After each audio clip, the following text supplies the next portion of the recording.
These are the best fantasy basketball pickups after week 17. One is Bol Bol. This guy's getting increased minutes. Mike Budenholzer said that they're going to play him more. Well, it took a few years, right? Like Bol Bol should always be getting minutes. He can play basketball. He can do a lot.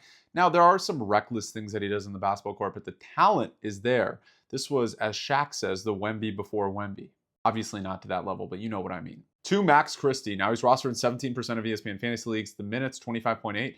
Throw that out the window. He's averaging well over 32 minutes a game on the Dallas Mavericks. He's starting for them, and I don't expect that to change even when those guys get healthy, Gafford and Davis, right? Like even if they do, Max is still going to be in the starting lineup. He's averaged over 16 points since he's joined the Mavericks. He's been balling. Bub Carrington's another guy that's been on this list a lot, but I love him. 6.3% roster in ESPN fantasy leagues. Believe he's had 45 plus fantasy points 2 of his last 3 games. So this guy's definitely on a team where he can score and get his own shot, and it's just him, Jordan Poole, and Koulibaly, and a few others jacking up shots. Like Carrington's a good player. Washington found a stud with him. Perhaps unavailable in deep leagues, but Tari Eason, 26.6% roster in ESPN fantasy leagues. If he's there, pick him up. He just came off of 60 fantasy points. Like, this guy's been unreal. The same goes for Isaiah Collier. Maybe in not super deep leagues, 17.6% roster in ESPN fantasy leagues. He's averaging over 8 assists a game since he's gotten the starting role. And look, even when Sexton eventually gets healthy, you can't decrease minutes for Collier. He might be their, like,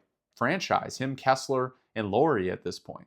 Quentin Grimes is another guy I like a lot. Increased minutes on the 76ers. We know Paul George didn't do anything. Well, Quentin Grimes was the guy who had to do all the scoring in that game when Maxey and Embiid were out, and he's going to continue to be awesome. 5.8% roster in ESPN fantasy leagues. Thomas Bryant's another guy I like a lot. I believe he's had multiple 40-plus fantasy point games in the last week. 2.3% roster in ESPN fantasy leagues. He's getting a lot of minutes right now. And the same goes for Rashawn Holmes. Obviously, they traded Jonas Valanciunas.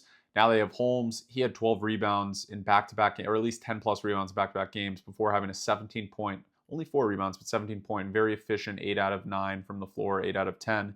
I really like him in deep leagues. My man Keon Ellis can be on this list every single week until you guys get that increase. 3.7% roster is ridiculous. This guy is coming off of a 56 fantasy point game where he dominated the Pelicans by himself.